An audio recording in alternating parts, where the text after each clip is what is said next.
ভার্সিটিতে পা রাখতেই রাগিং দলের শিকারে পড়ি আমি।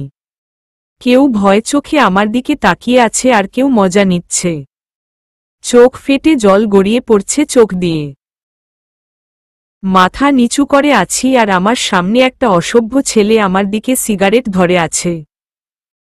জ্বলন্ত সিগারেট, এটা নাকি আমাকে খেতে হবে। সিগারেটের গন্ধ আমি এমনিতেই সহ্য করতে পারি না, এটা একটা আমার জন্য মারাত্মক গন্ধ। এই গন্ধ আমি একটু সহ্য করতে পারি না। হাত দিয়ে নাক মুখ চেপে ধরে আছি। সামনের ছেলেটা আমার হাত টান মেরে হাতে সিগারেট ধরিয়ে দিল।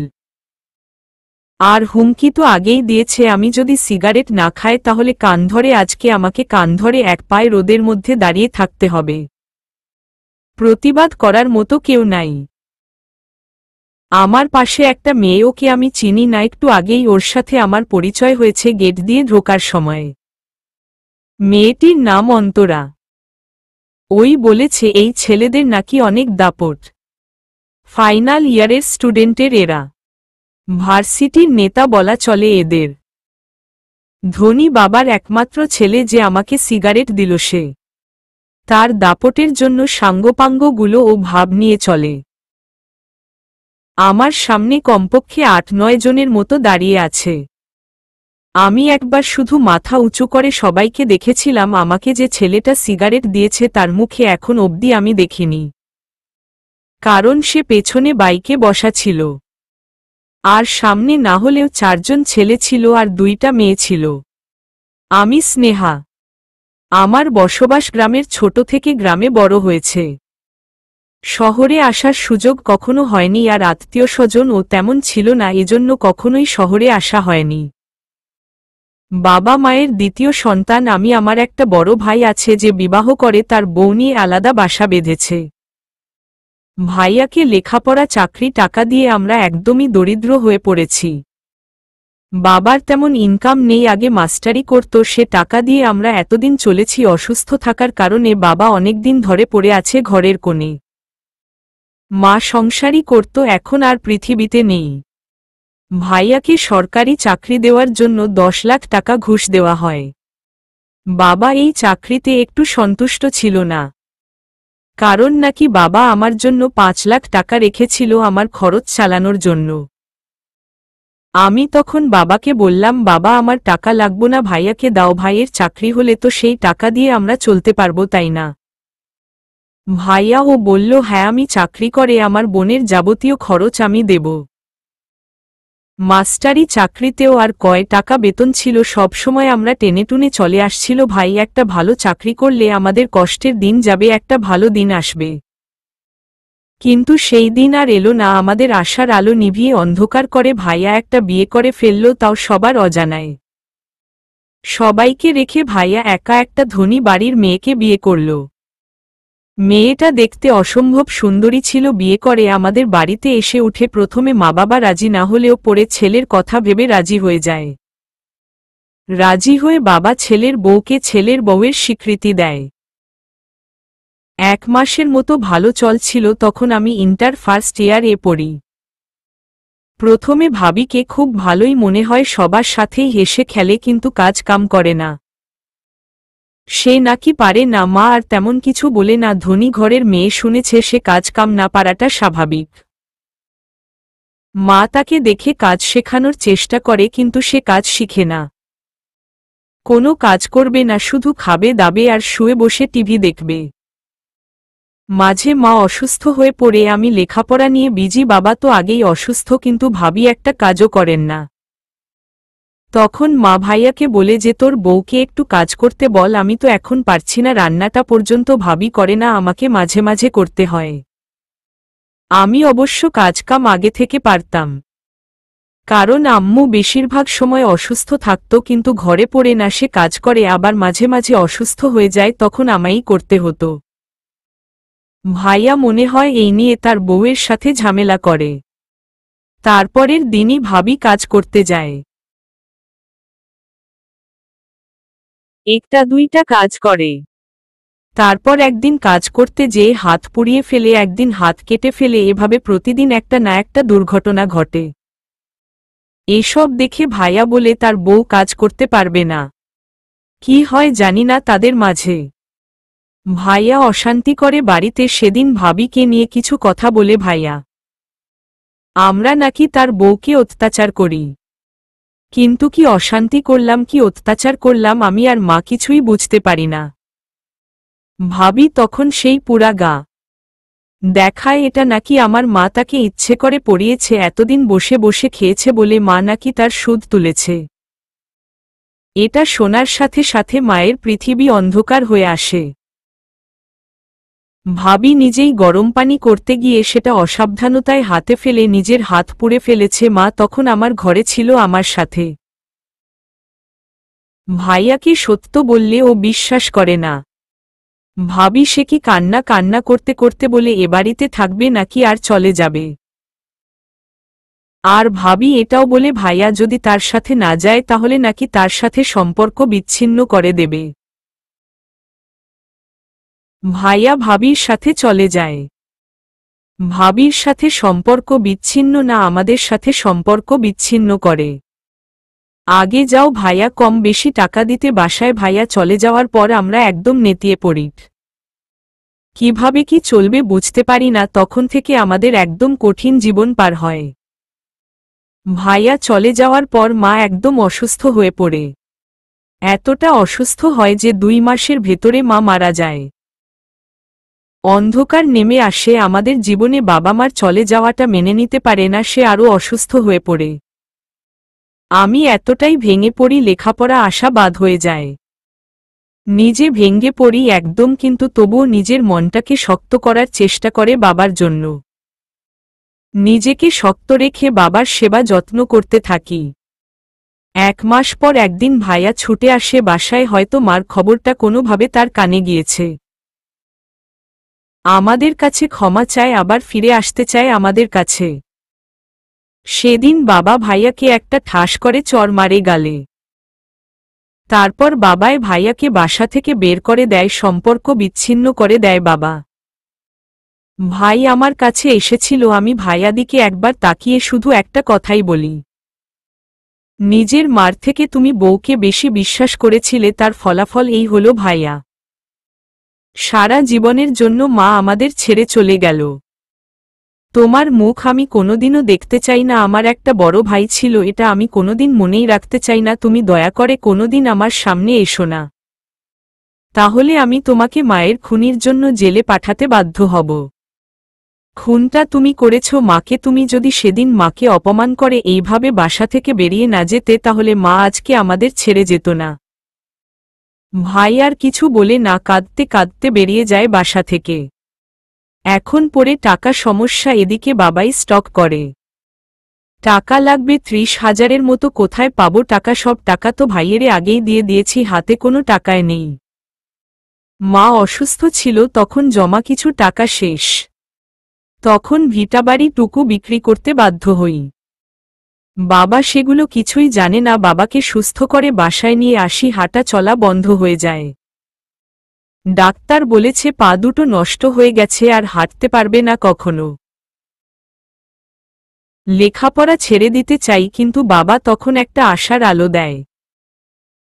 বাবার নাকি একটা অ্যাকাউন্ট আছে যেখানে 1 লক্ষ টাকা আছে, সেটা গোপন রেখেছিল। সে টাকা এনে ভিটাবাড়ি যার কাছে বিক্রি করছিলাম তাকে আবার 30,000 টাকা ফেরত দিয়ে দিই। আমার চাচা তার কাছে আমি বাড়ি বিক্রি করি, কিন্তু সে আমাকে বলে 30,000 টাকা নিয়ে তার বাবাকে সুস্থ কর, যদি টাকা হয় আবার টাকা ফেরত দিয়ে বাড়ি নিয়ে নিস, সেই টাকা দিয়ে দিস। আমি মাঝে টিউশনি করেছি আমার পাড়ার ছোট্ট চাচতো ভাই বোনদের। এখন ভার্সিটিতে ভর্তির সময়। গ্রামে কোনো ভার্সিটি নেই, এজন্যই ঢাকা শহরে আসা। বাবাকে নিয়ে ঢাকা শহরে চলে আসে। এখানে এসে ভার্সিটি অ্যাডমিশন হয় আর একটা বাসা ভাড়া নেই।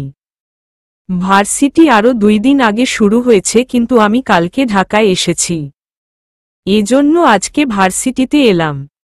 মনে হাজারো স্বপ্ন বুনে ভার্সিটির গেট দিয়ে ভেতরে ঢুকি। ভার্সিটিতে পড়ব, এটা আমার স্বপ্ন, অনেক লেখাপড়া করব। ভার্সিটি দেখে আমার চোখ জুড়িয়ে যায়। বিশাল বড় একটা মাঠ, কত ছেলে মেয়ে ঘুরছে, আড্ডা দিচ্ছে। এই সবার মাঝে আমিও থাকব ভাবতেই খুশিতে মনটা নেচে উঠছে। 2 কদমে এগুতেই কেউ আমার হাত টেনে ধরে দেখে একটা মেয়ে।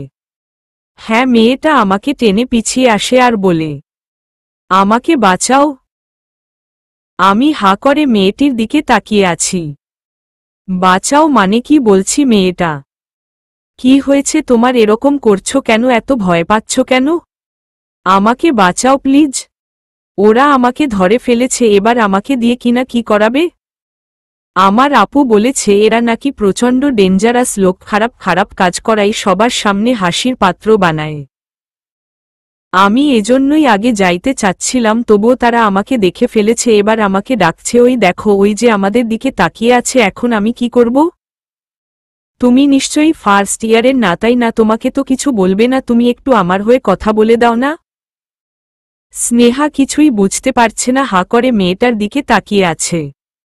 মেয়েটার চোখের ইশারায় তাকিয়ে দেখে কয়েকজন ছেলে মেয়ে দাঁড়িয়ে আছে আর ওদের দিকে তাকিয়ে আছে। সবাই ওদেরকে সেখানে যেতে বলছে। আমিও ফার্স্ট ইয়ারের আপু। আপনি ও কি ফার্স্ট ইয়ারের? আমাদের ডাকছে বড় ভাইয়ারা, চলেন যাই, শুনে আসি কি জন্য ডাকছেন। কি বলছো কি তুমি, জেনে শুনে বাঘের খাঁচায় ধরা দিতে যাচ্ছ? মানে ঠিক বুঝলাম না আপনার কথাটা। আরে ওরা রাগিং দল, ওরা কি করে জানো? ফার্স্ট ইয়ারের ছেলে মেয়েদেরকে দিয়ে ওরা আজেবাজে কাজ করিয়ে হাসি তামাশা করে। ওরা খুব ডেঞ্জারাস, আর তুমিও তো ফার্স্ট ইয়ার, তাহলে তো তোমাকে এখন আমার কি হবে? বলেই এই মেয়েটা কান্না করে দিল। মেয়েটার কথা শুনে এবার আমার ভয় করছে। আমি তো এসব বিষয়ে কিছুই জানতাম না। হঠাৎ একটা চিৎকার শব্দ এলো, যা শুনে ভয়ে ভয়ে দুজনেই দুজনের হাত ধরে তাদের কাছে গিয়ে দাঁড়ালাম। এই মেয়ে, তোমাদের কখন থেকে ডাকছি, এত লেট করে এলে কেন? একজন বলল ওখান থেকে। আরেকজন বলল, তোমরা কি ফার্স্ট ইয়ার? দুজনে মাথা নেড়ে হ্যাঁ জানালাম। বড় ভাইয়েরা ডাকাছে আর তোমরা তাদের কথা অমান্য করতে চাইছিলে। তোমাদের সাহস দেখছি অনেক। আরেকজন বলল, আরে আশিক, দুজনেই তো দেখা যায় ভয় কাবু। কেমন কাঁদছে একজন, তোকে দিয়েই শুরু করি। আরেকজন কাঁদবে কাঁদবে ভাব। বলে সবগুলো ছেলে মেয়ে অট্টহাসিতে ফেটে পড়ল। একটা মেয়ে আমাকে ইশারা করে বলল, এই মেয়ে তুমি এই ভার্সিটিতে পড়ো? আমি মাথা নেড়ে হ্যাঁ জানালাম।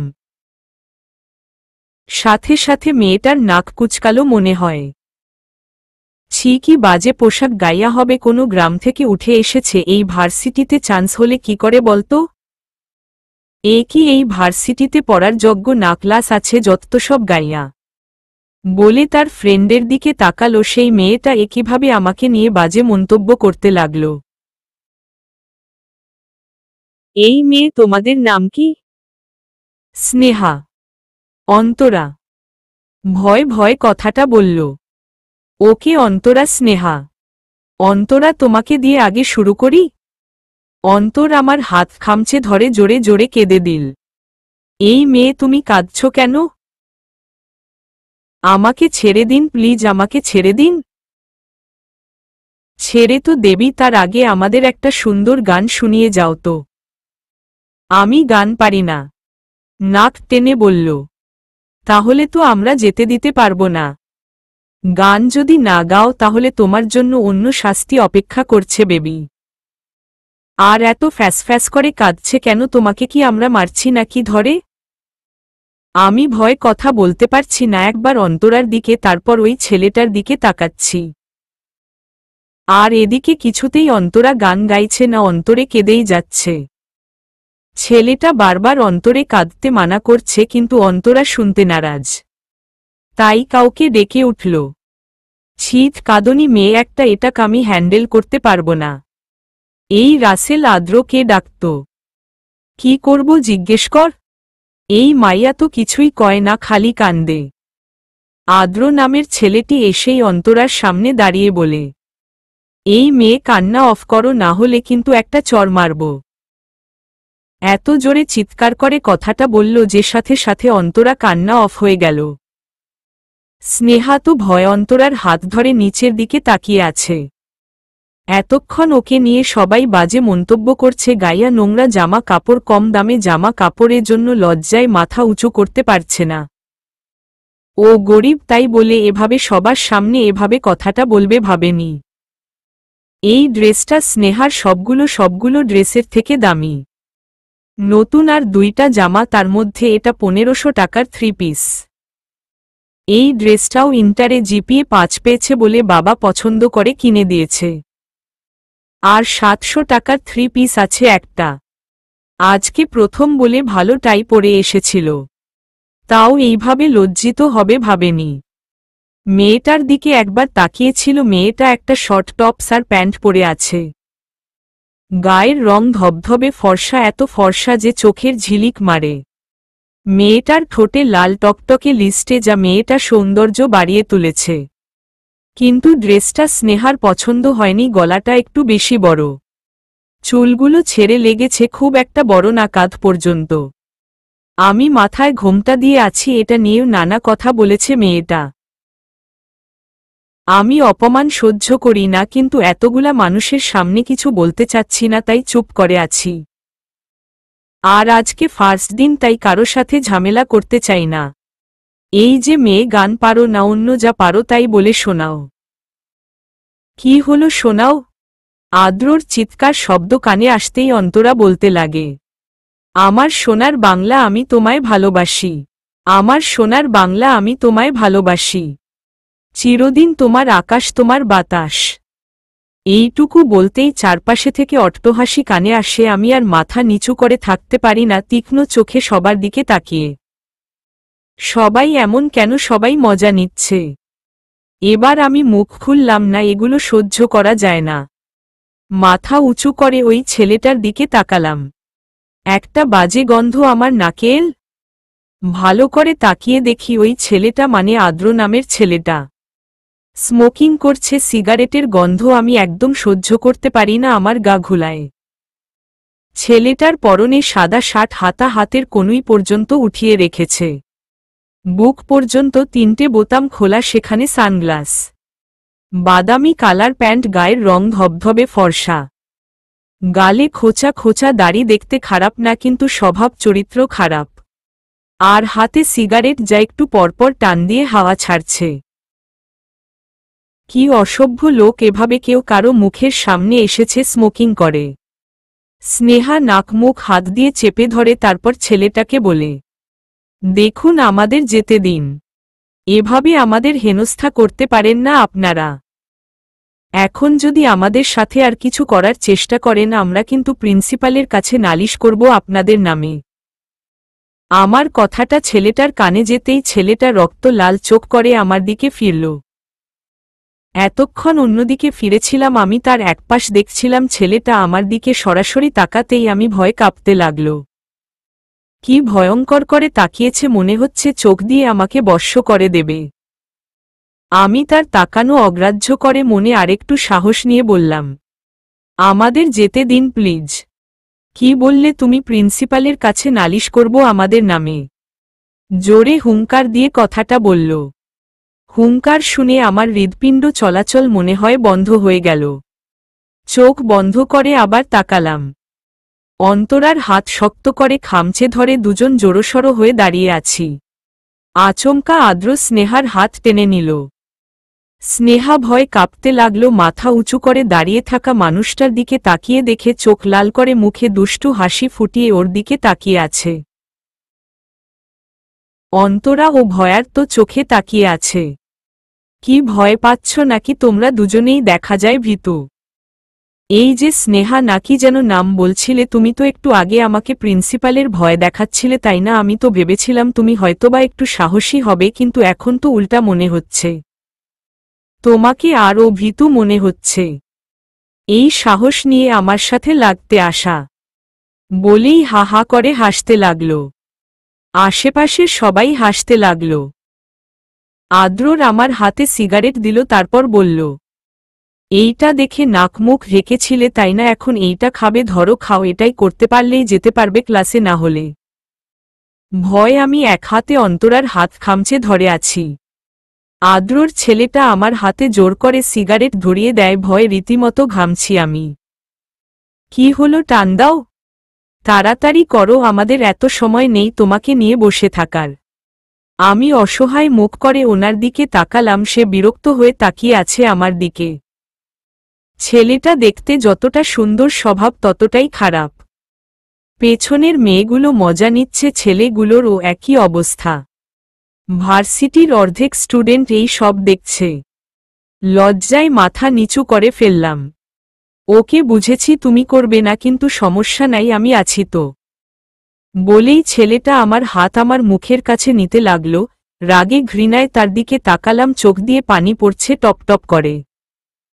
হঠাৎ আমার কি হলো জানি না, অন্তরাকে ধরে রাখা বাম হাতটা অটোমেটিক আদ্রর গালে চলে গেল। চর দিয়ে বসেছি আমি আদ্রকে, কিন্তু কিভাবে দিলাম নিজেও জানি না, দিয়ে নিজেই হতবাক হয়ে গেছি।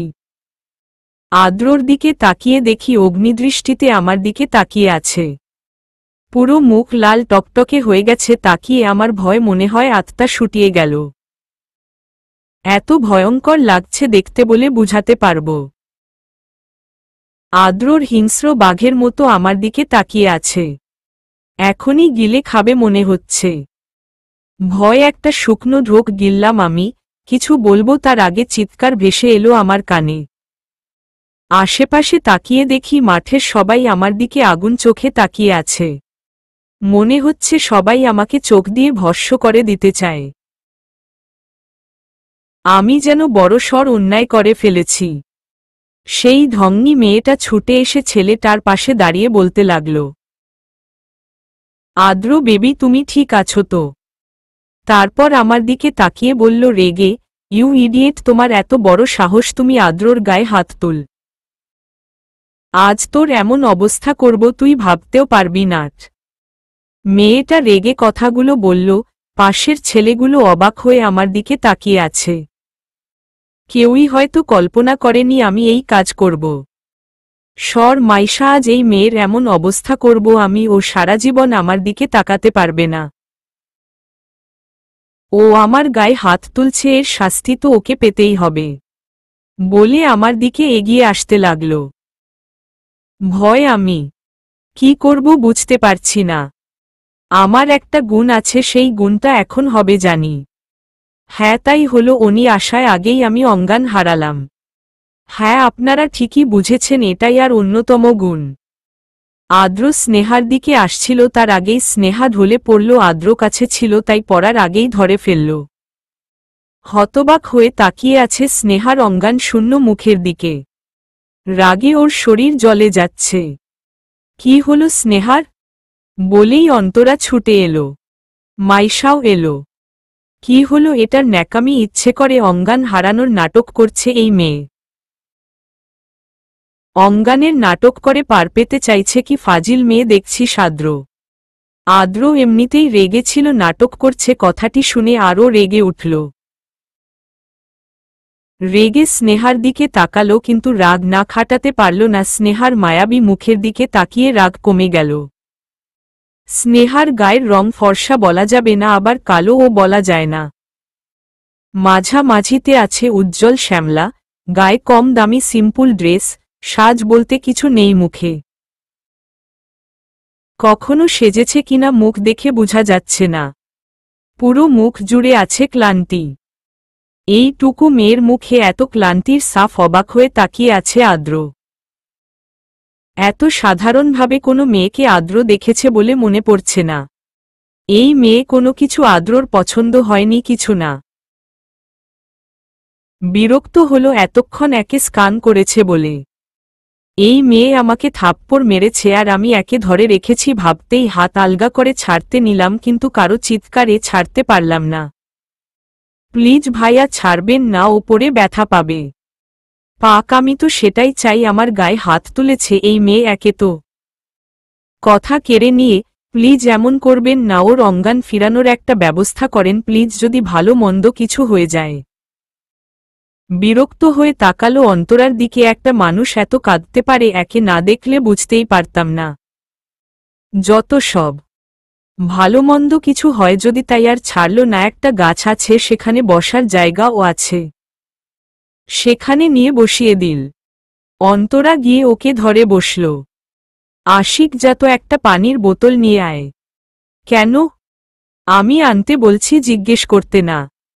আশিক আর কিছু বলল না, চলে গেল। একটু পর পানির বোতল নিয়ে এলো। এই যে ধর। আদ্র পানির বোতল নিয়ে স্নেহার মুখে পুরোটা ঢেলে দিল। সাথে সাথে স্নেহা ধরফরিয়ে উঠে দাঁড়াল। গলার অনেকটা জায়গায় ভিজে গেছে, ওড়না একপাশে ভিজে গেছে। পানি ঝরিয়ে ফেলে ভালো করে মাথায় ওড়না পেঁচিয়ে নিল স্নেহা। পাশে দাঁড়িয়ে আছি অন্তরা। তার চোখমুখ ভয় স্পষ্ট। আমি এক নজর তার দিকে তাকাতেই সে বাইরে ইশারা করল। বাইরে তাকিয়ে আবার আতকে উঠলাম। ওই ছেলেটা এদিকে তাকিয়ে আছে এক দৃষ্টিতে। চোখে রাগ স্পষ্ট, তার চোখমুখ দেখে বোঝা যাচ্ছে সে আমাকে চরম রকমের শাস্তি দেওয়ার জন্য বসে আছে। আমাকে যদি এখন মাঠের সবার সামনে 10টা চড় মারতে পারে তাহলে সে ক্ষান্ত হবে না। ভয়ে আমি তাড়াতাড়ি চোখ সরিয়ে নিলাম। সে আমাকে দেখতে পাচ্ছ না জানি, তবুও আমার মনে হচ্ছে সে আমার দিকেই তাকিয়ে আছে আর চোখ দিয়ে আমাকে ভস্ম করে দিচ্ছে। স্নেহা, তুমি এটা কি করে করলা? কিভাবে তুমি ওই ছেলেটার গায়ে হাত তুললা? তুমি জানো ওদের কত দাপট, চাইলে তোমার যা খুশি করতে পারে। আমার তো ভাবতেই ভয় গা শিউরে উঠছে। স্নেহা অসহায় মুখ করে অন্তরার দিকে তাকালো। ওর ভয়ার্ত মুখ দেখে আমার আরো বেশি ভয় করছে। এইভাবে ভয় দেখাচ্ছ কেন? আমি কি এমন ভুল করছি? তারা তো আমাদের সাথে অন্যায় করেছে, আর আমি সত্যিই চাইনি তাকে থাপ্পড় দিতে। আমার হাত আপনা আপনি চলে গেছে। সিগারেটের গন্ধ আমি আগে থেকেই সহ্য করতে পারি না, তারপরও ওইভাবে হাত টেনে আমার সত্যি খুব রাগ উঠেছিল। কিভাবে কি করে ফেলেছে? কাদো কাদো মুখ করে বলল স্নেহা। ওর মুখে নরম কথা শুনে অন্তরার খুব মায়া হল। অন্তরা অতটাও ভীতু নয়, কিন্তু সবার সামনে ন্যাকামিটা একটু বেশি করে। এখন আর ভয় পেও না। আচ্ছা চল আমরা ক্লাস করি, এখন তারা আমাদের কিছু বলবে না। Class time. ক্লাস শেষে বলেছে কিছু করবে। আমার মাথায় একটা প্ল্যান এসেছে ওদের হাত থেকে বাঁচার জন্য। স্নেহা কৌতূহল ভরা চাহনি দিল। কি প্ল্যান? এখন চলো ক্লাস করি, ছুটির পর আমরা লুকিয়ে ওদের চোখের আড়াল ভার্সিটি থেকে বেরিয়ে যাব।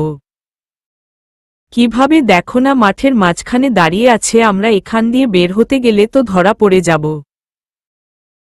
চলো তো, তখন দেখা যাবে। এখন ক্লাস তো করি। ভার্সিটির প্রথম দিন কত কিছু ভেবে এসেছিলাম, আর কিছুই হলো না। ভয় আতঙ্কে সারাটা সময় কেটে গেল। ভয় ঝেড়ে ফেলে দিয়ে ক্লাসে যাওয়ার জন্য মনস্থির করল স্নেহাট। ক্লাস করতে হবে, এমনিতেই কিছুদিন ক্লাস করতে পারে নাই। এখন আর ক্লাস মিস দিতে চায় না। ভালো করে লেখাপড়া করতে হবে, নিজের পায়ে দাঁড়াতে হবে, তারপর সেনা বাবার ঠিকমতো চিকিৎসা করাতে পারবে। স্নেহা অন্তরার সাথে কমন রুম থেকে বেরিয়ে এলো। বেরিয়ে এগোতে লাগলো। ওরা এখন নিচতলায়। এখান থেকে মাঠ স্পষ্ট দেখা যায়। একবার আর চোখে গাছের নিচে তাকায়, ওখানেই বসে আছে আদ্র, সিগারেট খাচ্ছে আর আমাদের দিকে রক্ত লাল করা চোখ দিয়ে তাকিয়ে আছে। আশেপাশে সবাই গল্পে মেতে উঠেছে, হয়তো সিরিয়াস কিছু নিয়ে কথা বলছে। সবার মুখে রাগ স্পষ্ট। স্নেহা তাড়াতাড়ি চোখ সরিয়ে নিল। তারপর অন্তরার পেছনে পেছনে যেতে লাগল, কারণ ও ক্লাস চিনে না। দোতলার একদম কর্নারের রুম স্নেহাদের। ও আর অন্তরা ক্লাসে ঢুকল। স্যার এখনো ঢুকেনি দেখে স্বস্তির নিঃশ্বাস ফেলল। কিন্তু ওরা ঢোকার পর সবাই এমনভাবে বড় বড় চোখ করে তাকালেন যে মনে হলো কেন জোকার রুম এসেছে। সবাই কেমন করে যেন আমাদের দিকে তাকিয়ে আছে। তাকানোর কারণটা বুঝতে পারলাম না। হ্যাঁ, পরে বুঝতে পারলাম তাদের তাকানোর কারণটা। একটা মেয়ে বলাবলি করতেছে। একটা মেয়ে বললে ভুল হবে, প্রায় ক্লাসের অনেক মেয়ে ছেলেই বিড়বিড় করে বলতাছে, এই দেখ, এই সেই মেয়ে। কি সাহস মেয়ের! আদ্র ভাইয়াকে চড় মেরেছে। মেয়েটা সাহস দেখে অবাক হই। যার দিকে চোখ তুলে তাকানোর কারো সাহস নাই, তার গায়ে হাত তুলেছে। সব স্যারেরা যার ওপর কথা বলতে পারে না তার সাথে এমন ব্যবহার। এই মেয়ের যে কি হাল করবে আদ্র ভাইয়া আল্লাই জানে। মেয়েটার ভয়ও নাই, কোথায় ছুটে পালিয়ে বাসায় চলে যাবে তা না, আবার ক্লাস করতে আসছে। অন্তরা কানে ও কথাগুলো গেল, ও আমার হাত ধরে বলল চলো সিটে গিয়ে বসি। একটা সিটে দুইজন বসে আছে আর দুজন বসা যাবে, সিটটা বড়ই। অন্তরা আমাকে নিয়ে বলল ভেতরে যাও, আমি কিনারে ছাড়া বসতে পারি না। আবার আরেকজনের কথা কানে এলো, সেই সব নিয়ে তো বলাবলি করছেই, আবার আরেকটা কথা বলল, যা শুনে আমার চোখে অটোমেটিক পানি চলে এলো। ভেতরে যাওয়া বাদ দিয়ে আমি শক্ত হয়ে দাঁড়িয়ে পড়লাম। মেয়েটা তার পাশের মেয়েকে বলছে, এই শোন, এই মেয়েটা এখানে বসলে আমরা দুজনে উঠে যাব, বুঝছিস? একেতে আদ্র মাইজানের সাথে ঝামেলা করেছে।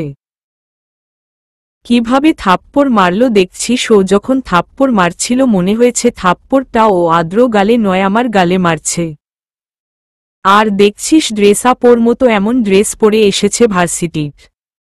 আর শুনতে পাচ্ছি না অপমানে আমার কান্না দলা পাকিয়ে আসছে, কিন্তু কাঁদতে পারছি না। আমি পেছনে ঘুরে অন্তরাকে ঠেলে সরিয়ে সবার পেছনের ফাঁকা ছিটে গিয়ে বসলাম। কান্নার আটকাতে পারলাম না, মুখে হাত চেপে কেঁদে উঠলাম। থামানোর আপ্রাণ চেষ্টা করে যাচ্ছি, পারছি না। হঠাৎ ঘাড়ে কারো হাতের স্পর্শ পেয়ে ঘাড় ঘুরিয়ে দেখি আমার দিকে তাকিয়ে আছে। আমি তাকাতেই আমার চোখের পানি মুছে দিয়ে বলল, কাঁদছ কেন স্নেহা? ওদের কথায় মন খারাপ করো না।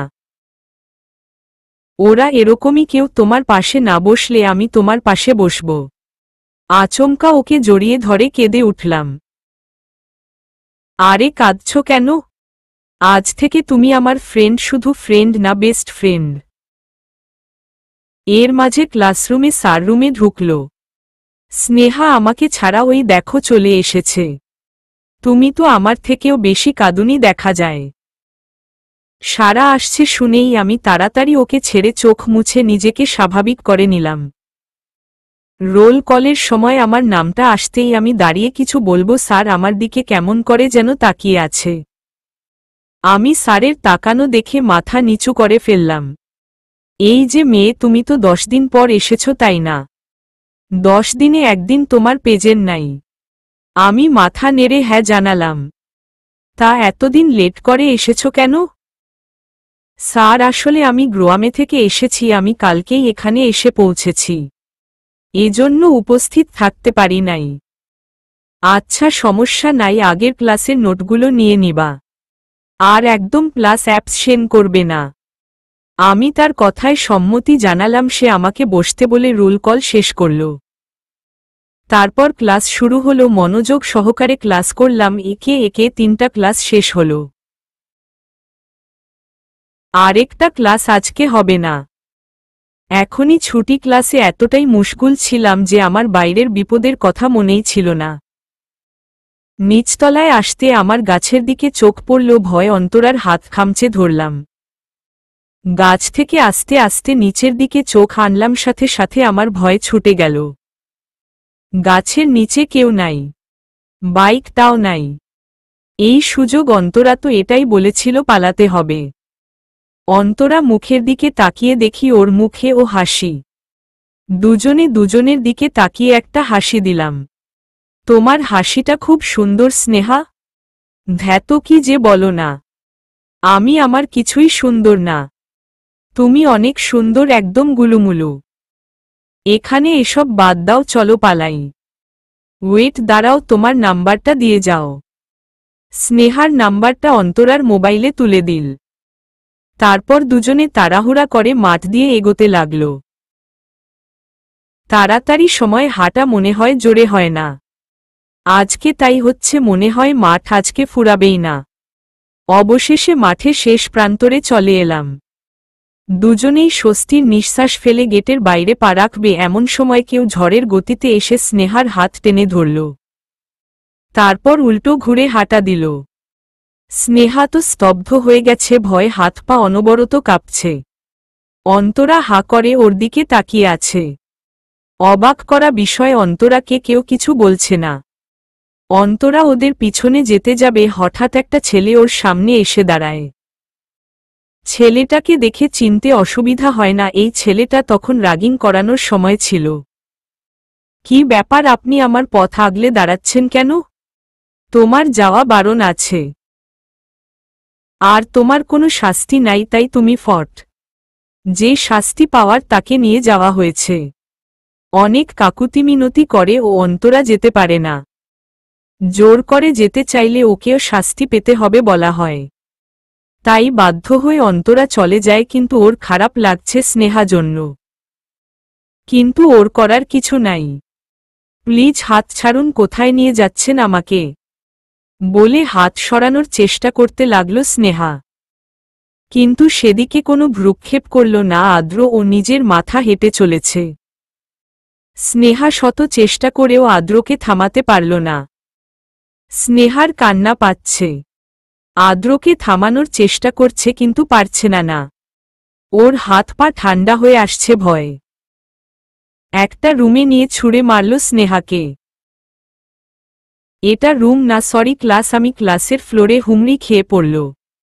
ফ্লোরে পড়ে হাতে ব্যথা পেলাম, হয়তো ছুলেও গিয়েছে।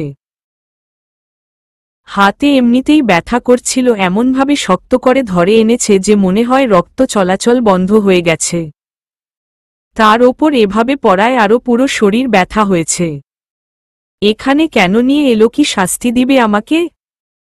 ভেবেই আমার সারা শরীর কাঁপতে লাগল। মাথা উঁচু করে সামনে তাকানোর আগে আরও কিছু গলার আওয়াজ পেলাম। আস্তে আস্তে মাথা উঁচু করে দেখি আদ্রর সব ফ্রেন্ডরা রুমে ঢুকছে। কি যেন বলাবলি করছে, তারপর সবাই রুম থেকে বেরিয়ে গেল। শুধু সেই মেয়েটা রয়ে গেল। মেয়েটা কি যেন বলতে আদ্র তাকেও যেতে বলল। মেয়েটা গোমরা মুখ করে আমার দিকে কটমট চোখে তাকাল। সবাইকে বের হয়ে যেতে আমার আত্মা শুকিয়ে এলো। অজানা ভয়ে আমি দিশেহারা হয়ে পড়লাম। আল্লাহ, কেন আমি এই ছেলেটার গায়ে হাত তুলতে গেলাম? এখন আমার কি হবে? সে আমার দিকে আগুন চোখে তাকিয়ে আছে। স্নেহা কোনোমতে উঠে দাঁড়ালো। তারপর আমি ভয়ে ভয়ে তার মুখের দিকে তাকিয়ে বললাম, প্লিজ আমাকে ছেড়ে দিন। এখানে কেন নিয়ে এসেছেন? আমার কোনো ক্ষতি করবেন না প্লিজ। আমি করে ফেলেছি। আমার আপনার গায়ে হাত তোলা উচিত হয়নি, কিন্তু আপনি যদি এরকম ব্যবহার না করতেন তাহলে আমি এমনটা করতাম না। দোষ আপনারা ছিল, এজন্য আমি চড় মারতে বাধ্য হয়ে। আর আমি সত্যি চড় মারতে চাইনি, কিভাবে যে কি হয়ে গেল আপনার কাছে। আমি আদ্র রাগী চোখে তাকিয়ে আছে স্নেহার দিকে। দোষর ও আছে সেটা শুনে তো আরও রেগে ফায়ার হয়ে গেল। এই মেয়ে একেতে আমায় গায়ে হাত তোলার মতো স্পর্ধা দেখিয়েছে সারা ভার্সিটির সবার সামনে, আবার এখন এত কথা বলছে। চিৎকার করে উঠল। চিৎকার শুনে তো ভয় কেঁপে উঠলাম। হঠাৎ আদ্র এগিয়ে এসে আমার বাহু শক্ত করে ধরে। এটা দেখে তো আমি আরও ভয় পেয়ে যাই। এত শক্ত করে আমার হাত ধরে আছে যেন হাত ভেঙে যাবে।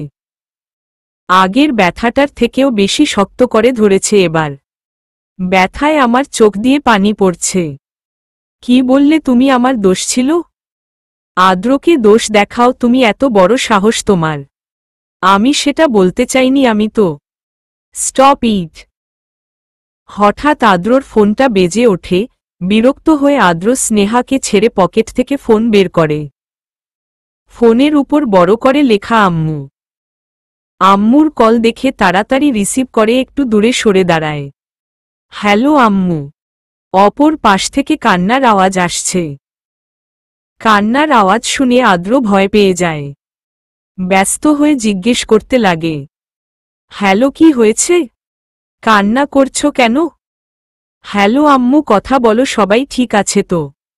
আদ্র বাবা, তুই কোথায়? আমি তো ভার্সিটিতে থাকি এই সময়, তুমি তো জানো সেটা। হ্যাঁ, তুই তাড়াতাড়ি বাসায় আয়, তোর আব্বুর অ্যাক্সিডেন্ট হয়েছে। হোয়াট? কখন, কিভাবে, কোথায়? তুই তাড়াতাড়ি আয়। এখন কিছু বলতে পারবো না, আমরা সবাই হসপিটালে যাচ্ছি।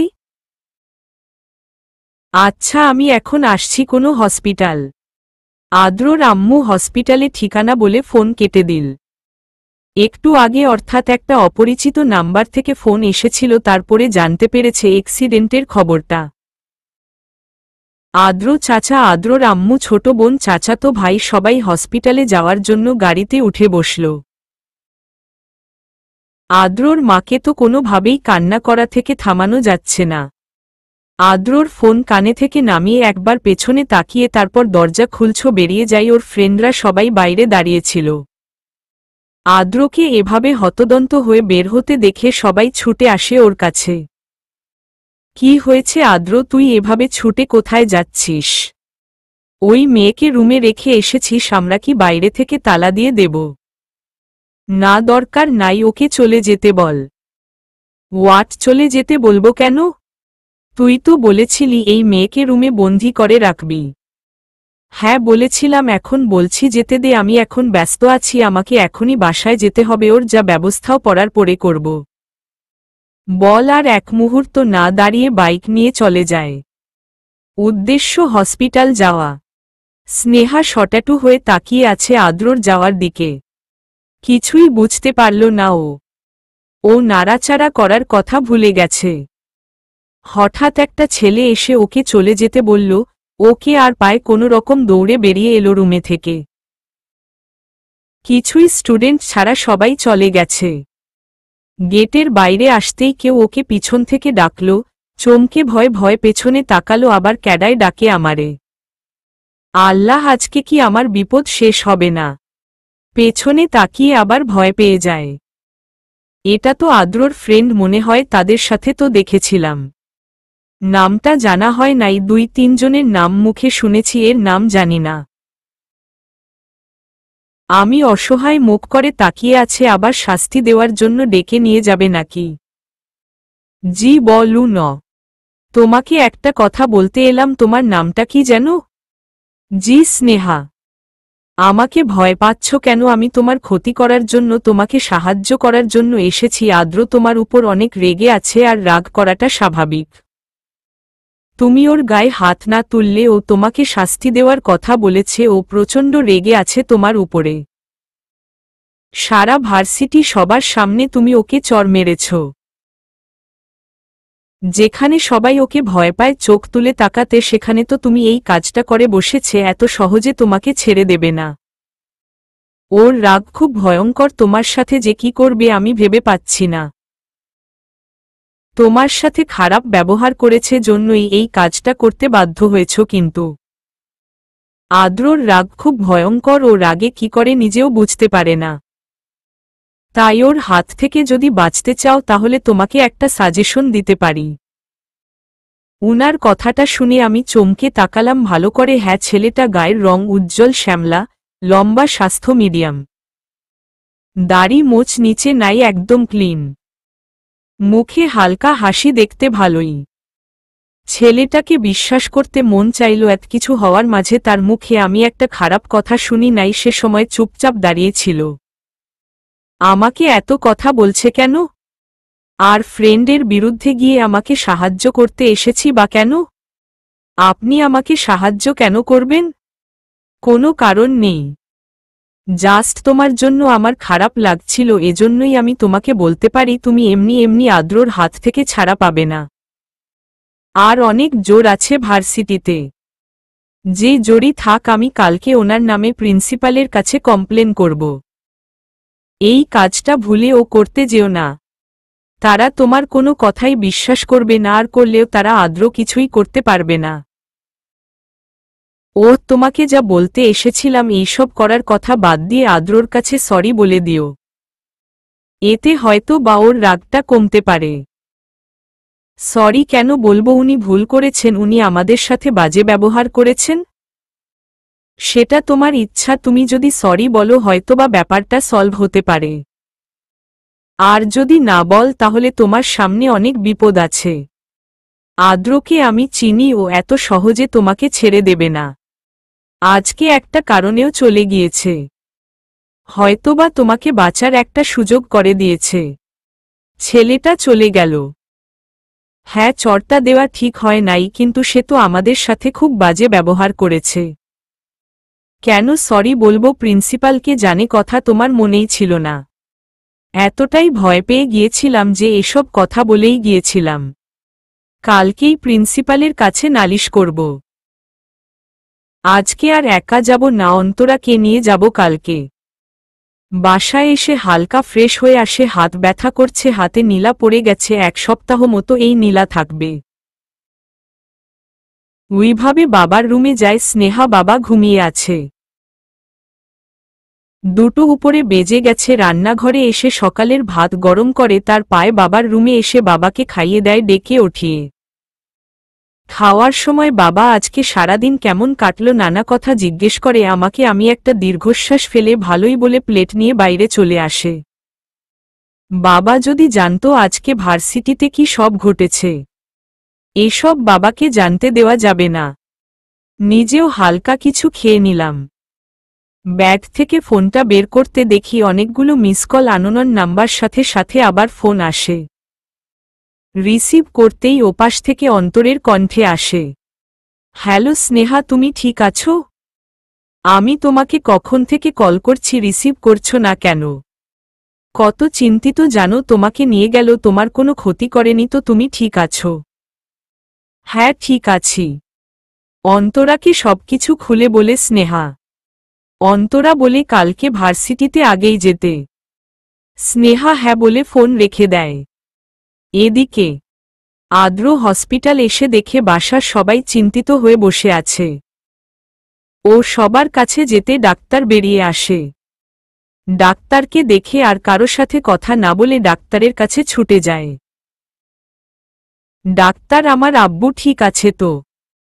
ডাক্তার জানান আব্বু পায়ে ব্যথা পেয়েছে, কিন্তু খুব গুরুতর না, মাথা একটু বেশি আঘাত পেয়েছে, কিন্তু সমস্যা হবে না, তাড়াতাড়ি সুস্থ হয়ে যাবে। এটা শুনে সবাই নিশ্চিন্ত হয়। ডাক্তারকে বলা হয় বাসায় নিয়ে যাওয়া যাবে কিনা। সে বলে নিয়ে গেল ও সমস্যা নাই, ভালো করে দেখাশোনা করতে। রাতে বাসায় নিয়ে আসে আদ্র ও বাবাকে। পরদিন অন্তরা আগে যেতে বলেছিল, ফোন দিয়ে অন্তরায় টাইম বলে বাসা থেকে বের হয়, আধা ঘন্টা লাগে ভার্সিটিতে যেতে। অন্তরার বাসা কোথায় সেটা জানা হয় নাই এখনো, কারণ কালকে তো আমার আগেই চলে এসেছে। কালকে অটোতে গিয়েছিল, বেশি দূর না হলেও 50 টাকা ভাড়া। প্রতিদিন এমন 50 টাকা ভাড়া খরচ করা লাগবে, যেতে আসতে 50 টাকা। ভেবে একটা দীর্ঘ শ্বাস ফেলল, আজকে অটোতেই, তাই কাল থেকে না হয় হেঁটে যাব। কিছু কাজ জোগাড় করতে হবে খুব তাড়াতাড়ি। ভাবতে ভাবতে অটোতে উঠে বসে স্নেহা, কিন্তু অটোতে উঠি চমকে যায় অন্তরাকে দেখে। ও এখানে কি করে? অন্তরার সেম অবস্থা, ও চমকে গেছে স্নেহাকে দেখে। তুমি এখানে? তোমার বাসা কি ওইদিকে? না, আমার খালার বাসা। কালকে সন্ধ্যায় খালার বাসায় এসেছিলাম, আমার খালাতো বোনের জন্মদিন ছিল। ও আমি আরও ভাবলাম তোমার বাসা বোধ হয়। হলে ভালো হতো, একসাথে যেতে আসতে পারতাম। হ্যাঁ, কালকে কি হয়েছিল এখন আবার ফিরে বল। তুমি জানো তোমার জন্য আমি কত টেনশন করেছি। আমি কত ভেতরে যেতে চাইলাম, আমাকে যেতে দিল না কেউ। সবকিছু খুলে তো বললাম কালকেই। আরে ফোনে তো বুঝি নাকি, আবার বল। আবার সবকিছু বলল স্নেহা। সব শুনে অন্তরা বলল, স্নেহা আমার কিন্তু শেষে ভাইয়াটা যা বলেছে তার কথায় ভালো লেগেছে। মানে তুমি আমাকে সরি বলতে বলছো? হ্যাঁ এটাই ঠিক হবে, তুমি একটু ইনোসেন্ট মুখ করে সরি বলে দিবি। আচ্ছা আমরা তো বেস্ট ফ্রেন্ড তাই না, আমি তোমাকে তুই করে বলবো কেমন? তুমি আবার রাগ করবে না তো? আসলে ফ্রেন্ডকে না তুমিতে ভালো লাগে না। সমস্যা নাই বলো, শুধু আমি একা নাকি তুইও বল। আচ্ছা তাহলে এবার আমি বলি কি, তুই আদ্র ভাইয়ের কাছে গিয়ে সরি বলে দে, আমি তোর সাথে যাব। দেখ তার অনেক ক্ষমতা ভার্সিটিতে। আর তুই প্রিন্সিপালের কাছে নালিশ করবি ভেবেছিস? প্রিন্সিপাল তোর কথা শুনবে না দেখিস। আর ওর জন্য আদ্র রেগে যাবে আমাদের ওপর। আর তুই যা বললি, তোকে রুমে নিয়ে গিয়েছিল, যেভাবে ফেলছিল, যদি তোকে আটকে রেখে দিত তাহলে কি হতো, আর তোর সাথে খারাপ কিছু করে ফেলতো তাহলে কি হতো ভাবতে পারছিস? কথাগুলো শুনে স্নেহা ভয় পেয়ে গেল। আমার কথাটা শোন, চল আমরা দুজনে গিয়ে সরি বলে দেই। আমার বিশ্বাস সরি বললে আর কিছু বলবে না। এমনিতেই প্রচণ্ড রকমের ভীতু স্নেহা তার ওপর এতটুকু সাহস রেখেছিল, ভেবেছিল অন্তরা ওর সঙ্গ দেবে, কিন্তু অন্তরার কথা শুনে আরও ভয় পেয়ে যায়। সিদ্ধান্ত নিয়ে নেয় ও সরি বলে দেবে। ঝামেলা এমনিতেই স্নেহার পছন্দ না। ভার্সিটির সামনে এসে নেমে ভাড়া দিতে যাবে, তার আগে অন্তরা দুজনে ভাড়া দিয়ে দেয়। এটা কি হলো, তুই ভাড়া দিলে কেন? আমি দিতাম। সমস্যা নাই, অন্য দিন দিয়ে দিস। দুজনে সিদ্ধান্ত নিয়েছি এখন গিয়ে আদ্রকে সরি বলে দেবে। স্নেহা ভেতরে ঢুকে যেখানটায় আদ্ররা দাঁড়িয়ে থাকে সেদিকে তাকায়। সবাই সেখানে আছে দেখে অন্তরাকে নিয়ে সেদিকে এগিয়ে যায়। আমাদের দেখে সবাই অবাক হয়ে বড় বড় চোখ করে তাকিয়ে আছে। আমি চারপাশে আদ্রকে খুঁজছি, কিন্তু সবাই আছে, আদ্র নাই। এই মেয়ে, তুই এখানে কি করছিস? মাইশা ওদেরকে দেখেই কথাটা বলে উঠল। না মানে আসলে তাদের সাহস দেখে তো অবাক হচ্ছি। কোথায় ভয়? এক সপ্তাহ ভার্সিটিতে আসবি না, কালকে এত কিছু হওয়ার পর আবার এখানে এসেছিস। এখানে কি চাই? কিছু বলতে যাবে তার আগেই সেই কালকে সাহায্য করবে বলেছিলে সেই ছেলেটা এলো। উফ মাইশা, অফ করো তো, শুনে দেখ কি জন্য এসেছে। রাহাত, তুই ভাবতে পারবি না মেয়েটাকে দেখে আমার কথাটা রাগ হয়। ও আদ্রচর মেরেছে আমার সামনে, আমার তো মন চায় সেই মেয়েকে আমি উচিত শিক্ষা দিয়ে দেয়, থাপড়িয়ে গাল লাল করে দেয়। কিন্তু আদ্র বলেছে ও শাস্তি দিবে, এজন্য কিছু বলতে পারতাছি না। আর আদ্র তো এখনো ভার্সিটিতে আসে নাই। আদ্র ভার্সিটিতে আসে নাই শুনে স্নেহা অন্তরার দিকে তাকায়। অন্তরাও দুজনে চলে যাবার সিদ্ধান্ত নেয়। এমন সময় বাইক এসে থামে ওদের সামনে। বাইক থেকে নেমে আসে আদ্র। আদ্র নেমে এসে ওদের দুজনকে দেখে বাঁকা হাসি পাখি নিজেই খাঁচায় বন্দি হতে এসেছে। কাউকে কিছু বলার সুযোগ না দিয়ে স্নেহা আদ্রর সামনে গিয়ে দাঁড়ায়। আদ্র সহ সবাই অবাক হয়ে ওর দিকে তাকায়। চোখ বন্ধ করে এক নিঃশ্বাসে বলে ওঠে, আই এম সরি, আমাকে ক্ষমা করে দিন, আমি কালকের জন্য সত্যিই খুব দুঃখিত। আমাকে কোনো শাস্তি দিবেন না প্লিজ, আমার ভুল হয়ে গেছে, আমি আপনার কাছে ক্ষমা চাচ্ছি। এক নাগারে কথাটা বললে স্নেহা চোখ মেলে তাকায় সামনে ঠিক কি রিয়াকশন দেখার জন্য। দোয়া দরুদ পড়ছে, আল্লাহ কালকে কি ভয়টাই না পেয়েছিলাম, উনি যেন আমাকে ক্ষমা করে দেয়। এক নাগারে কথাগুলো বলে স্নেহা থামল। চোখ বন্ধ করে কথাগুলো বলছিল, এবার ভয়ে ভয়ে চোখ মেলে তাকায়। আশেপাশে থেকে কোনো কথার আওয়াজ আসছে না। চোখ মেলে প্রথমে আদ্রর দিকে তাকায়, কিন্তু অদ্ভুত ব্যাপার, আদ্রর চোখে আমি রাগ দেখতে পাচ্ছি না যে রাগটা কালকে ছিল। আমি ব্রু কুঁচকে তার চোখে দিকে তাকিয়ে আছি। এত ঠান্ডা কেন? কিছু বলছো না কেন? কেমন করে যেন তাকিয়ে আছে। তার তাকানো দেখে আমার অস্থির হচ্ছে। আমি একবার পিছন ঘুরে অন্তরার দিকে তাকালো, ও আমার দিকে তাকিয়ে আছে, ওর মুখে ভয়ের ছাপ। কিন্তু আমি ভয় পাচ্ছি না, এখন আমার সাহস হচ্ছে, ভুল করেছে, সরি বলেছি। এখন যদি সে আমার সাথে বেশি বাড়াবাড়ি করে, সোজা প্রিন্সিপালের কাছে গিয়ে তার নামে আমি কমপ্লেন করব। সে তো আমাদের সাথে রুড বিহেভ করেছিল বলে আমি তার গায়ে হাত তুলেছিলাম, তবুও সেটা নিয়ে তাকিয়ে আমরা এটা কিছু বলি নাই, উল্টো আমরাই সরি বলেছি। আমি একদম আদ্রর কাছাকাছি দাঁড়িয়ে কথাগুলো বলেছি, এবার আমি পিছিয়ে অন্তরার কাছে যেতে নেই। কিন্তু আমাকে অবাক করে দিয়ে আদ্রর আমার হাত চেপে ধরে। আচমকা ঘটনায় থমকে যায় আমি। অবাক হয়ে হাত দিকে তো একবার আদ্রর দিকে তাকায়। দেখছিস মেয়েটাকে, কাল চড় মেরে আজকে আবার সরি বলতে এসেছে। সরি বললে সব সমস্যার সমাধান হবে নাকি? আদ্র, তুই মেয়েটাকে কখনো ক্ষমা করবি না। তুই যদি ওকে শাস্তি দিতে না পারিস আমাকে বল, আমি ওকে এক থাপ্পড়।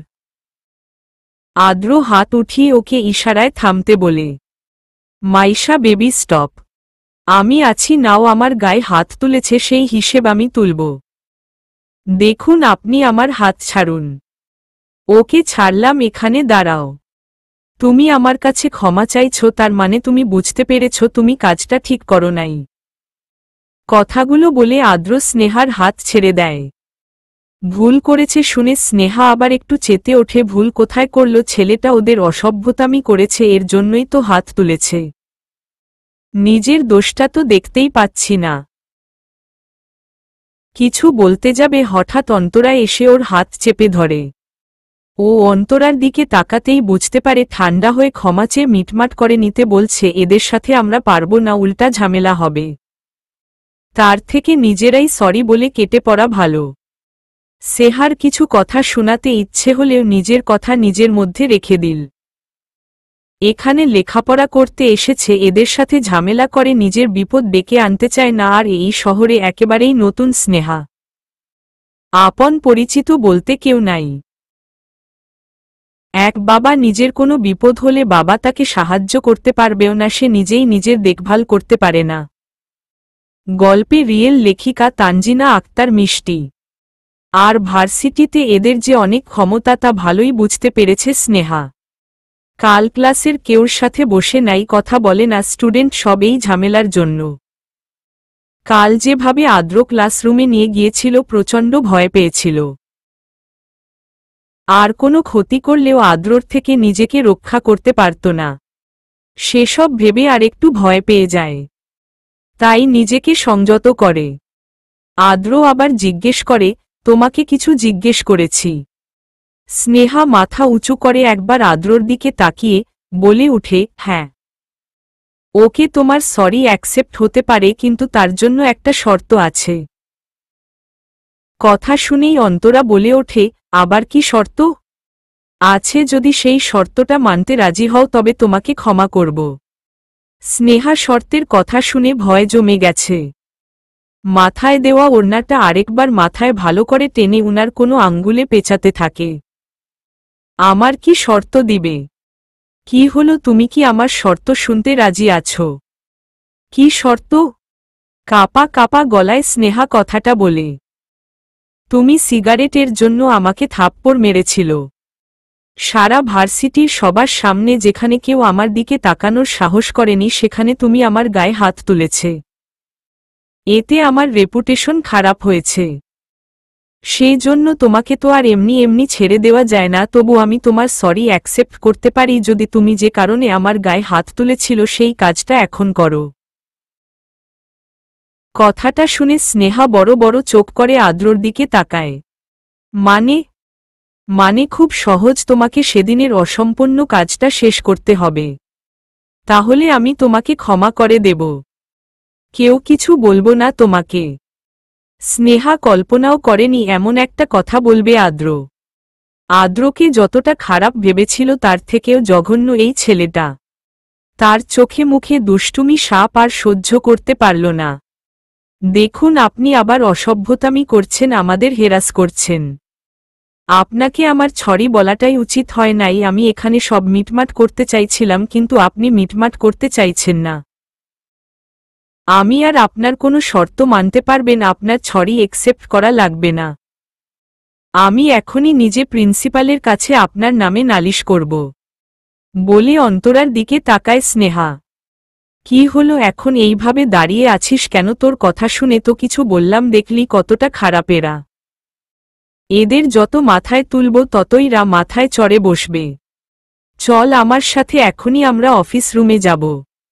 2 কদম এগোতেই ওর পা থেমে যায় আপনা আপনি। রাগীর চোখের পেছনে ঘুরে দাঁড়ায়। আদ্রর মুখে হাসি, হাতে থাকা সানগ্লাস চোখে দিয়ে বাইকে উঠে অফিস রুমে চলে যায়। অন্তরা আর স্নেহা ওখানে দাঁড়িয়ে হাঁ করে আদ্রর যাওয়ার দিকে তাকিয়ে থাকে। পেছনে থেকে ওর ফ্রেন্ডগুলো আর সেই মেয়ে দুটো ওদের কাছাকাছি এসে বলে, তুমি প্রিন্সিপালের কাছে কি নালিশ করবে? আমরা তোমার নামে এখন গিয়ে নালিশ করব যে তুমি আদ্রর গায়ে হাত তুলেছ। প্রিন্সিপাল তোমার কি হাল করবে দেখো, এমন না হয় তোমাকে ভার্সিটি থেকে বের করে দেয়। একদিন ক্লাসও করতে পারলে না ভালোমতো, আহারে বেচারি। কথাটা মাইশা বলেই ওর বেস্ট ফ্রেন্ড রাইসার হাত ধরে সামনে এগিয়ে যায়। পেছনে আশিকরাও চলে যায়, শুধু একজন দাঁড়িয়ে থাকে। সে আর কেউ নয় যে স্নেহাকে সাহায্য করতে চেয়েছিল রাহাত। তোমাকে প্রথম যখন সরি বলতে শুনলাম আমি কিন্তু খুশি হয়েছিলাম, ভেবেছিলাম তুমি বুঝেছ, কিন্তু পরে আবার প্রিন্সিপাল করলে কেন? এখন তোমাদেরকে ওরা ফাঁসিয়ে দেবে আর তোমাদের বিরুদ্ধে কেউ সাক্ষী দেবে না। উনি তো আমার সাথে খারাপ ব্যবহার করছে, আপনি তো দেখেছেন। আপনাকে অনেকটা ভালো মনে হয়েছে। প্লিজ আমাদের সাহায্য করুন। সরি বোন, আমি কিছু করতে পারবো না। আর্দ্র একটু জেদি হলো, মনটা খুব ভালো। আর আমার বেস্ট ফ্রেন্ড, ওর বিরুদ্ধে আমি কিছু বলতে পারবো না। দেখো না, আমি তো সরি বলেছিলাম, কিন্তু উনি আবার সেই কথাটাই তুলল। আমার সিগারেটে প্রবলেম আছে, এটা আমি কিছুতেই করতে পারবো না। না, সেটা তুমি তখন বললে না হয় অন্য একটা কিছু করা যায়, তো এখন দেখো ওই যে ওরা চলে যাচ্ছে, স্যারকে তোমার বিষয়ে অনেক কিছু বলবে। প্লিজ আপনি একটু সাহায্য করুন, প্লিজ ছোট বোন মনে করে আমাদের সাহায্য করুন। আচ্ছা তোমরা এখন ক্লাসে যাও, আমি দেখছি কি করা যায়। রাহাতের খুব খারাপ লাগলো স্নেহার মুখটা দেখে, সত্যি মেয়েটা খুব ভয় পেয়েছে। ওর সাথে তো খারাপই হয়েছে, কিন্তু আদ্রর বিরুদ্ধে আমি যেতে পারবো না। দেখি বলে কিছু করা যায় কি না। দূর থেকে রাহাত দেখতে পায় ওরা প্রিন্সিপালের রুমের ঢোকার আগে বাইরে কিছু আলোচনা করছে। রাহাত তাড়াতাড়ি সেদিকে যায়। আদ্র সবাইকে বুঝিয়ে বলেছে কিভাবে কি বলতে হবে। এমনভাবে বলবে যে উচিত শিক্ষা দিয়ে ছাড়বে, ওর গায়ে হাত তোলা শাস্তি তো পেতেই হবে। প্রিন্সিপালের রুমের ঢুকবে এমন সময় পেছনে থেকে চিৎকার করে আদ্রর নাম ধরে ডেকে ওঠে রাহাত। তা দেখে সবাই অবাক চোখে রাহাতের দিকে তাকায়। রাহাত কারো সাথে কোনো কথা না বলে আদ্রকে একটু দূরে নিয়ে যায়। দূর থেকে সবাই দেখছে ওরা কিছু কথা বলছে। অনেকক্ষণ ওদের মাঝে কিছু কথাবার্তা চলল, দেখা গেল আদ্র রেগে কিছু বলছে, তারপর রাহাতের কথায় আস্তে আস্তে শান্ত হল। মুখটা গম্ভীর করে এলো রাহাত, ওকে নিয়ে সবাইকে নিয়ে আবার মাঠে চলে এলো। কি হলো, এভাবে চলে এলাম করে সবাই? রাহাত তুই আদ্রকে কি বললি তখন? কিছু না। আদ্র কিছু বলছে না। সবাই জিজ্ঞেস করেও যখন ওদের মধ্যে মুখ দিয়ে কিছু বের করতে পারল না, সবাই চুপ হয়ে গেল। অন্তরার আর স্নেহা ভয়ে ভয়ে ক্লাসগুলো শেষ করল। না জানি কখন কোনো বিপদ আবার এসে হানা দেয়। কিন্তু কোনো কিছুই করল না, শেষ ক্লাস বের হতেই ভয় পাচ্ছে। আমার ভয় করছে রে। স্নেহা প্রিন্সিপালের কাছে কি নালিশ করে ফেলেছে? প্রিন্সিপাল আমাদের ডাকল না তো? হ্যাঁ, মনে হয় রাহাত ভাইয়া কিছু করেছে। হতে পারে, চল এবার বাসায় যায়। দুজনের গুটি গুটি পায়ে এগিয়ে আসে। আজকে একবারও ক্লাস থেকে বের হয় নাই। মাঠের কাছে আসতেই গাছটার দিকে নজর যায়। সবাই বসে আছে ভয়ে ভয়ে, দুজনে এগিয়ে যাচ্ছে। এই বুঝি ডেকে উঠল, কিন্তু কেউ ডাকল না। দুজনে গেটের বাইরে সে অবাক হয়ে একজন আরেকজনের দিকে তাকিয়ে খুশি হয়ে হেসে উঠল। মনে হয় বিপদ গেল। হ্যাঁ, এর জন্য রাহাত ভাইয়ের কৃতিত্ব আছে, তাকে ধন্যবাদ দিতে হবে। আচ্ছা, কালকে তাহলে দেব। দুজনেই নিশ্চিন্তে বাড়ি চলে আসো। সবাই বাসায় চলে গেছে। রাহাত আর আদ্র পাশাপাশি একটা লেকের পাড়ে বসে আছে। তখনকার ব্যবহারের জন্য রাগ করেছিস? একবার ফিরে তাকালো আদ্র রাহাতের দিকে, তারপর আবার দৃষ্টি সামনে দিকে। রাগ করিস না। আমি কারো হয়ে কথা বলি নাই, শুধু আমার মনে হয়েছে মেয়েটার সাথে অন্যায় হয়েছে। ও যে আমার গায়ে হাত তুলল সেটা কিছু না। হ্যাঁ, এটা খারাপ, কিন্তু তুই তোর সাথে খারাপই করছিস। জোর করে সিগারেট খেতে বলেছিস, সেটা কি ঠিক? তুই আমার ভুল ধরছিস, আগে এমন ধরছিস না। তুই আমার ফ্রেন্ড নাকি ওই মেয়েটার? আদ্রর, তুই আমাকে ভুল বুঝছিস। সে ভুল করেছে, পরে তো ক্ষমাও চেয়েছে, ক্ষমা করে দে প্লিজ। এই নিয়ে আর বাড়াবাড়ি করিস না, যা হওয়ার হয়েছে এখানে ভুলে যা। আদ্র কিছু বলল না, চুপচাপ বসে রইল কিছুক্ষণ। দেখতে দেখতে 2 সপ্তাহ চলে গেছে। এর মাঝে আর আজ আমার সাথে বা অন্তরা কারো সাথে কথা বলে নাই, ভালো কিংবা খারাপ। আমরা আমাদের মতো আসি, আমাদের মতোই থাকি। প্রথম প্রথম ভয় হয়েছিল আবার আসবে কিছু বলবে কিনা। কিন্তু আর কেউ কিছু বলে নাই, তাই এখন ভয়টা কেটে গেছে। তাদের আশেপাশে খুব কম যাই বললেই চলে।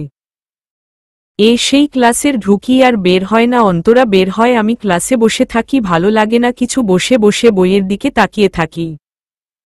ক্লাস শেষ হলে বের হয়ে যায়। টিফিন টাইমে অন্তরা অনেক ডাকে, খেতে যাওয়ার জন্য যায় না। প্রথমে স্টুডেন্টরা আমাকে নিয়ে চর্চাটা বেশি করেছে, এখন আর সেসব দেখি না। কিন্তু কেউ আমার সাথে মিশে না বললেই চলে। তার প্রধান কারণ আমার ড্রেস আপ নাকি কারো পছন্দ না। কার সাথে বসতে গেলে একই কথা, তুমি আমার পাশে বসে না প্লিজ, আমার তোমাকে ভালো লাগে না, তুমি একটু স্মার্ট হয়ে আসতে পারো না, কেমন খালাম্মা খালাম্মা লাগে। যেন যে সিটে কেউ থাকেন ওই সিটে গিয়ে বসে পড়ি। এর মাঝে অন্তরা কলেজ আসে নাই একদিন। সেদিন পড়েছিলাম মহা মুশকিলে। আমি একটা সিট ফাঁকা পেয়ে সেই সিটে বসে পড়ি। আজকে অন্তরা আসবে না। অন্তরা থাকলে নিজেকে একা মনে হয় না, কিন্তু আজকে একাকিত্বটা বুঝতে পারছি। ক্লাস এতই স্টুডেন্ট, অথচ কেউ আমার বন্ধু না, সবাই সবার সাথে হাসি তামাশা করে চলেছে। আমি নিজের সিটে বসে সবার আনন্দ দেখছি, নিজের চাইছি যদি এরাও আমার সাথে এভাবে গল্প করত। কিন্তু এটা তো সম্ভব না। একটা দীর্ঘশ্বাস ফেলে জানালা দিয়ে বাইরে তাকালাম। যতদূর চোখ যাচ্ছে দেখে যাচ্ছে মাঠে একই স্থানে এক এক স্টুডেন্ট বসে আছে। সবাই নিজেদের ফ্রেন্ডদের নিয়ে মেতে আছে। আচমকা আমার চোখটা ঝাপসা হয়ে হেলো। গ্রামে থাকতে আমারও এমন ফ্রেন্ড ছিল, আমরা সবাই কত আড্ডা দিতাম, লেখাপড়া করে অবসর সময় আড্ডা দিতাম। রিনা আমার বেস্ট ফ্রেন্ড ছিল, পরীক্ষার পর ওর বিয়ে হয়ে গেছে। গ্রামে থাকতে ওর বিয়ে খেয়ে এসেছি। গ্রামে কলেজ আছে কিন্তু ভালো ভার্সিটি নাই, এজন্যই শহরে আসা। বাবার জমানো শেষ সম্বল ব্যাংকের টাকা উঠিয়ে ভার্সিটিতে ভর্তি হলাম। আর কিছু টাকা আছে, ওইটা কাইবা কতদিন যাবে। একটা কাজের ব্যবস্থা করতেই হবে।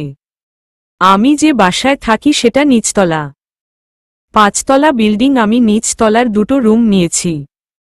সে যত রুমের ভাড়া 5,000 টাকা। রুমগুলো ছোট আর একদম অযোগ্য ছিল, এজন্য 4,000 টাকায় দিয়েছে। না হলে তার অন্য সব রুমের ভাড়া নাকি এক একটা 4,000 করে। তাহলে আমি ভাড়া নিতে পারতাম না। নিচতলার আমার পাশের রুম, সেখানে একটা আপু থাকে, তার একটা মেয়ে আছে 2 বছর। তার সাথে আমার এই কয়দিনে অনেকটা সম্পর্ক ভালো হয়েছে। তার মধ্যে বেশিরভাগ সময় আমার কাছে থাকে তার মেয়ে রায়া।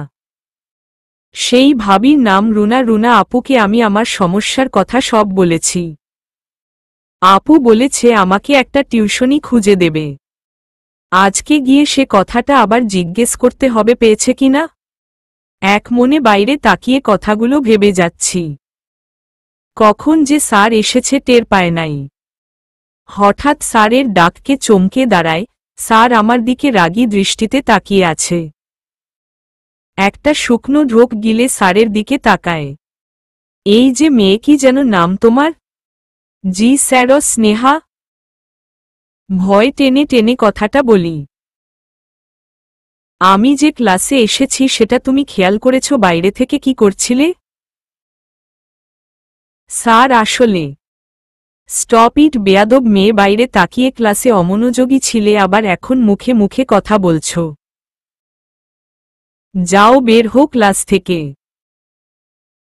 কিন্তু স্যার, তুমি আবার মুখে মুখে কথা বলছো আমার কথা না শুনে। Get out.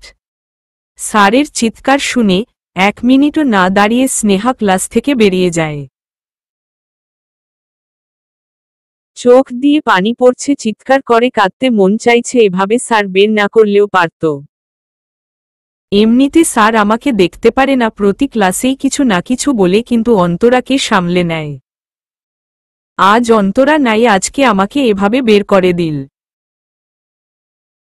কেন সবাই আমার সাথে এরকম করে? আমার টাকা নাই, আমি গরিবের জন্য আমি এখানে পড়তে পারবো না।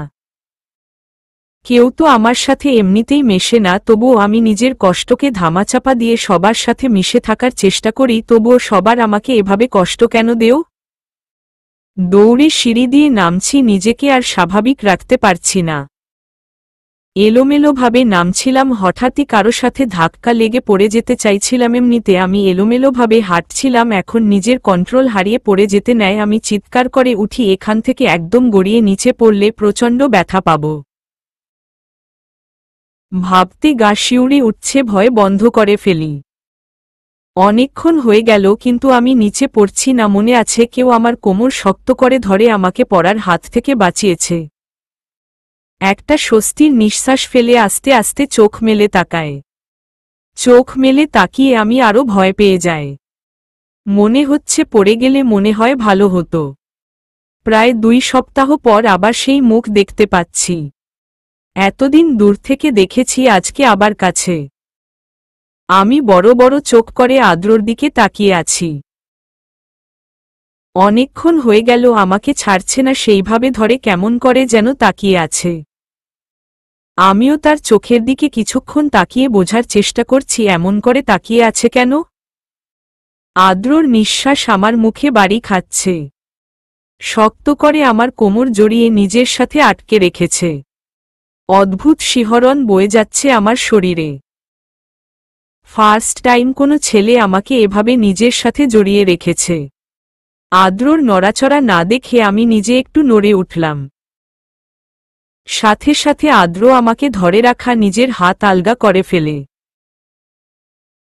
আমি চোখ বড় বড় করে নিজের 2 হাত দিয়ে আদ্রর শার্টের কলার শক্ত করে চেপে ধরি।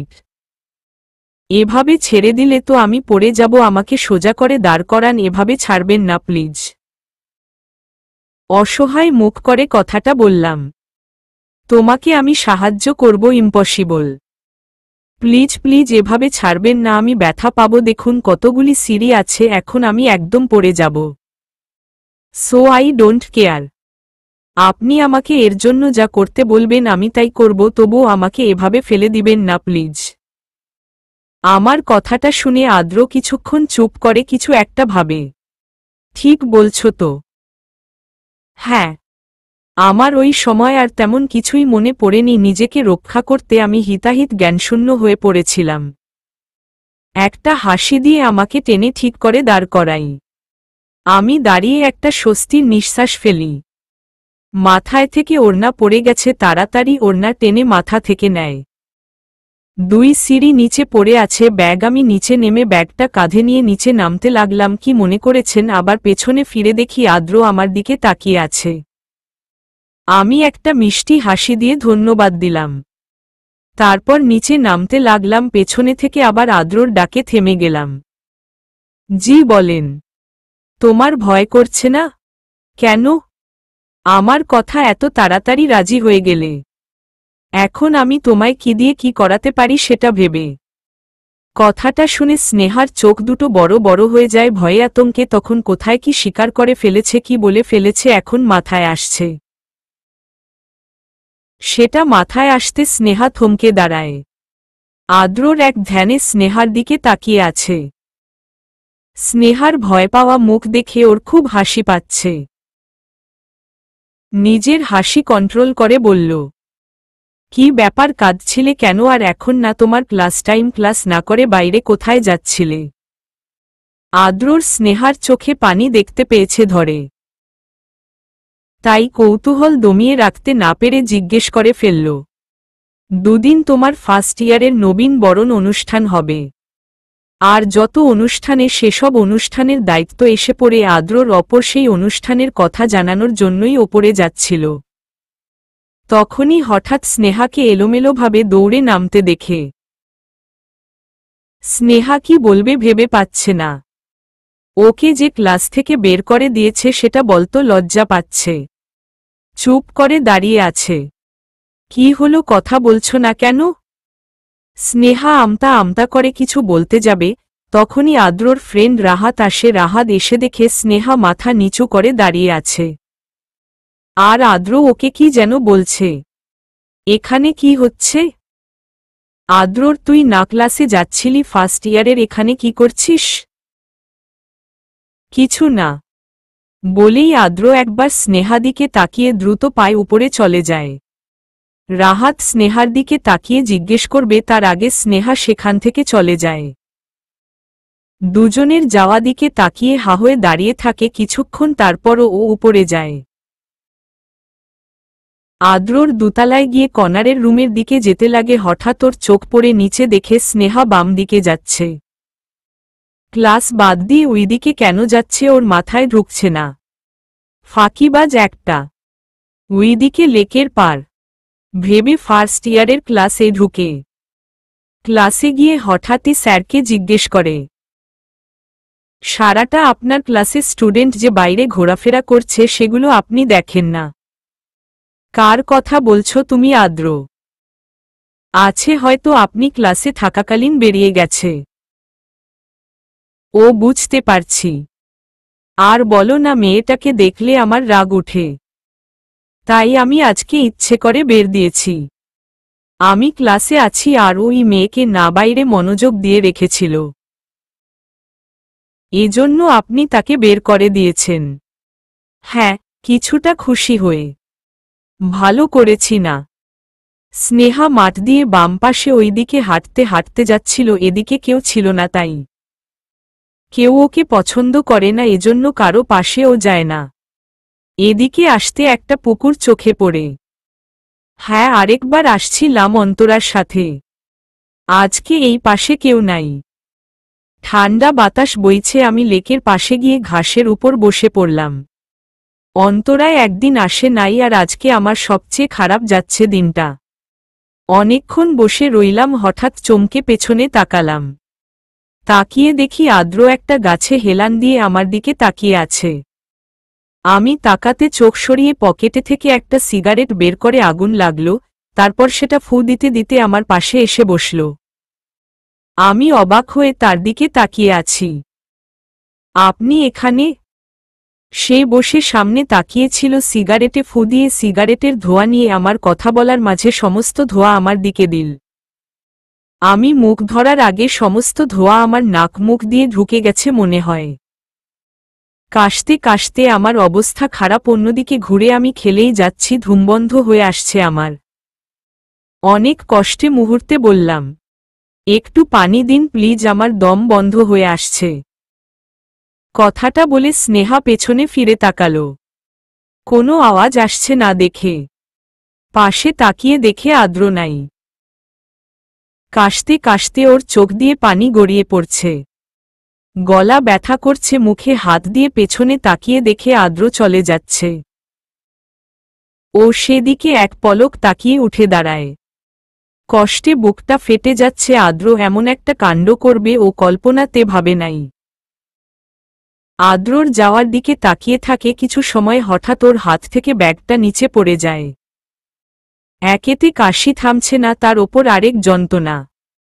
অনেকটা কিনার ঘেঁষে বসেছিল স্নেহা, পুকুরের কিনারে ব্যাগটা পড়েছে, ওই সেটা তুলতে গিয়ে পা পিছলে ধরাম করে পানিতে পড়ে যায়। স্নেহার কাশি দেখে বিরক্ত হয়ে আদ্র উঠে যায়। ন্যাকামো একদম সহ্য করতে পারে না। এই সিগারেট খেতে বলেছিলাম বলে আমাকে সবার সামনে চড় মেরেছিল না, এখন সেই সিগারেটের গন্ধ খাও বলে একটা তৃপ্তির হাসি দিয়ে ওঠে। শার্টে বুকের কাছ থেকে সানগ্লাসটা বের করে চোখে দিয়ে বাইকের চাবি আঙ্গুলে ঘোরাতে ঘোরাতে চলে যেতে লাগে। স্নেহার কাশি দিতে দেখেছে, শুধু পানি চাওয়াটা শুনি নাই। আপন মনে হেঁটে চলে যাচ্ছে, হঠাৎ চিৎকার শুনে পেছনে তাকায়। অনেকটা দূরে চলে এসেছে, তাই দূর থেকে কিছু বোঝা যাচ্ছে না, শুধু চিৎকার শোনা যাচ্ছে। হঠাৎও খেয়াল করে লেকের পারে স্নেহা নাই। এই মায় না, ওখানে বসা দেখলাম, গেল কোথায়? চলে গেছে বোধ হয়। এর সামনে ফেরে আবার তাড়াতাড়ি পিছনে ঘুরে। স্নেহা শরীর নিস্তেজ হয়ে যাচ্ছে, এমনিতে ও সাঁতার জানে না। কাশিতে দুর্বল হয়ে পড়েছে, অস্থির লাগছে, তারপর আবার পানিতে পড়েছে। ভয়, ও কি করব বুঝতে পারছে না। ডুবে যাচ্ছে, পানি খেয়ে ক্লান্ত হয়ে গেছে। চোখ বন্ধ হয়ে আসছে, এখন বুঝি জীবনের সমাপ্তি ঘটবে।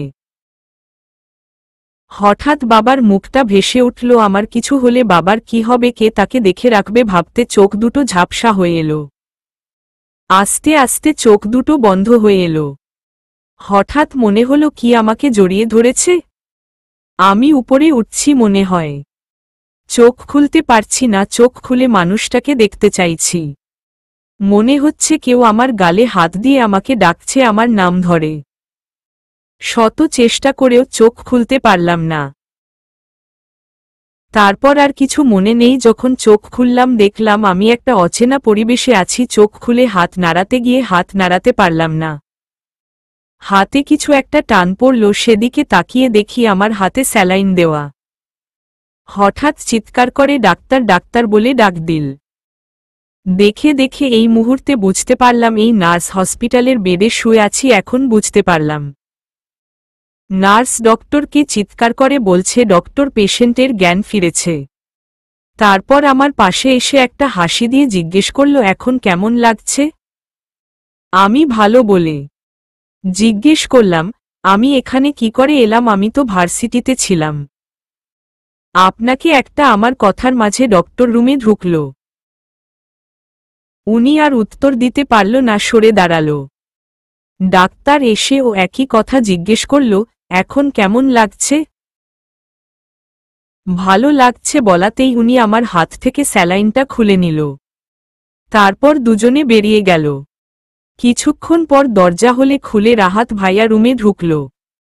সে এসে আমার পাশে বসল। তাই দেখে আমার চোখ দুটো বড় বড় হয়ে গেল। সে এখানে কি করছে? আচ্ছা, উনি কি আমাকে বাঁচিয়েছে? জ্ঞান হারায় আগে আমি বুঝতে পেরেছি কেউ আমাকে ডেকেছিল, পুকুরে থেকে উঠিয়েছিল, কিন্তু আমি তাকাতে পারছিলাম না। হে স্নেহা, তুমি পুকুরে কিভাবে পড়লে? ভাই, আপনি আমাকে উদ্ধার করেছেন, তাই না?